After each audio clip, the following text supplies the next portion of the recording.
Bonjour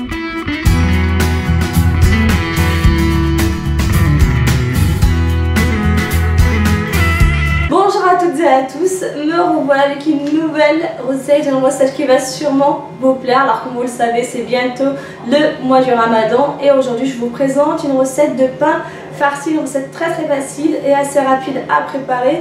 Pour la farce, vous pouvez vraiment mettre ce que vous voulez, vous pouvez mettre du poulet, de la viande hachée, que des légumes, que du fromage, etc.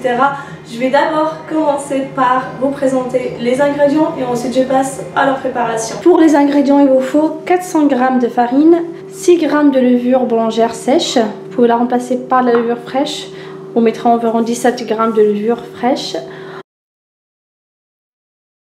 7 centilitres d'huile de tournesol, 7 centilitres de lait tiède, une cuillère à soupe de sucre et un peu de sel. Et maintenant on va passer à la préparation de la farce, sachant que vous pouvez très bien mettre ce que vous voulez, des légumes, de la viande hachée, etc. Donc là j'ai la moitié d'un poivron rouge et la moitié d'un poivron jaune, des escalopes de poulet coupées en petits morceaux, que vous pouvez remplacer par la viande hachée, un oignon coupé finement, du persil mélangé avec un peu de coriandre, 2 gousses d'ail hachées finement, de l'huile d'olive pour la cuisson, du poivre. Donc là j'ai quelques épices, une cuillère à café de curcuma, une cuillère à café de paprika, une cuillère à café de cumin, une petite cuillère à café de cannelle et du sel. Pour la décoration, il vous faut un jaune d'œuf, une cuillère à soupe de lait et quelques graines de sésame. Pour la préparation, il faut d'abord commencer par faire diluer la levure boulangère dans le lait tiède. Il faut la laisser environ 5 à 10 minutes. Dans un saladier, il faut verser la farine, le sucre, le sel. Ensuite, il faut verser la levure boulangère. Et ensuite, il faut pétrir la pâte. Il faut verser l'eau tiède petit à petit. Alors après avoir bien pétri la pâte, il faut l'enlever du saladier. Il faut bien mettre un peu de farine pour l'enlever. Je vais la mettre dans un saladier comme celui-ci que je farine avant. Voilà. Il faut filmer la pâte et la laisser lever dans un endroit chaud pendant minimum 30 minutes jusqu'à 1 heure. Il faut qu'elle double de volume. Alors pour la préparation de la farce, il faut d'abord mettre un peu d'huile d'olive dans une poêle. Ensuite l'oignon coupé finement, coupé en rondelles. Alors je fais revenir quelques minutes les oignons. Après avoir fait revenir les oignons, donc là je les ai juste un peu oubliés sur la cuisinière. On rajoute les poivrons, l'ail, les escalopes, donc là les épices,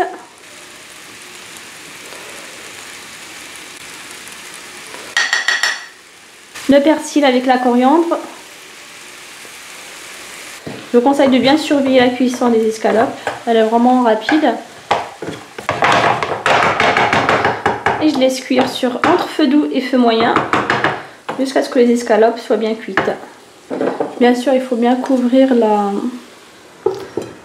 la poêle. Pendant la cuisson, il faut bien laisser l'eau s'évaporer. Sinon, c'est votre pâte qui risque d'absorber l'eau. Dès que la farce est prête, il faut bien la laisser refroidir dans une assiette. Donc là, j'ai mis un peu trop d'eau dans ma pâte. Elle colle un peu. Chez vous, n'hésitez pas à mettre moins d'eau. Je vais juste prendre un petit bout.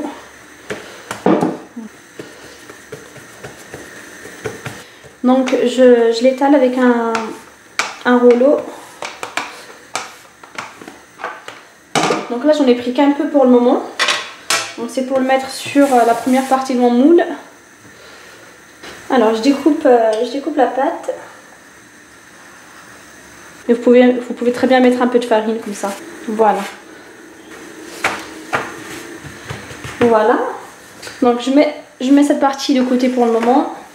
Alors je prends l'autre pâte, farinez-la si elle colle. Alors je prends le rouleau.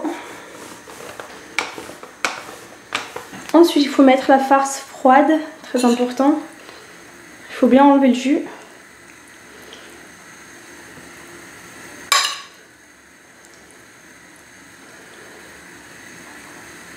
Donc j'en mets un peu partout. Je mets juste un peu de piquant, c'est facultatif. Ensuite du fromage. C'est comme pour faire une pizza, c'est exactement la même chose. Ensuite, je prends le plat, voilà. Je couvre. Je coupe l'excédent, pas trop parce qu'il faut cacher la pâte. Donc je vais ramener la pâte supérieure vers l'intérieur. Donc je vais couper juste l'extérieur comme ça. Hop, voilà. Donc il faut ramener cette pâte vers l'intérieur. En fait, il faut prendre la première. Voilà, comme ça. Et la mettre dessous. Alors il faut faire ça jusqu'à la fin. Alors, juste l'attraper, voilà. Il faut ensuite badigeonner dessus avec un jaune d'œuf. Quelques graines de sésame. Il faut faire quelques trous parce que la pâte elle gonfle pendant la cuisson. Ensuite je mets le support dans le moule comme ça et je referme. Voilà. Maintenant il ne vous reste plus qu'à laisser lever votre pâte pendant environ 20 à 30 minutes, voire 1 heure, c'est selon la température qu'il fait dans votre pièce. Bien sûr il faut bien la couvrir à l'aide d'un torchon. Après 20 minutes de repos dans un endroit chaud, ma pâte a gonflé. Maintenant je vais passer à la cuisson. Je vais l'enfourner à 180 degrés dans un four préchauffé à 180 degrés pendant environ 20 minutes jusqu'à ce que ma pâte soit bien dorée et bien gonflée. Bien sûr c'est selon votre four, il faut bien surveiller la cuisson. Voilà mon pain farci. Donc au niveau de la cuisson ça m'a demandé environ 25 minutes, 20-25 minutes. Alors je vais couper un petit morceau pour vous montrer l'intérieur. Alors voilà le pain après l'avoir découpé. Donc on voit bien la farce, le pain bien brioché. En tout cas c'est vraiment une recette sympa à faire, surtout pendant le mois du Ramadan. Juste pour la pâte qui vous reste. Donc n'hésitez pas à faire des petits croissants salés. Vous mettez du fromage à l'intérieur, de la viande hachée, etc. Et c'est vraiment très très bon.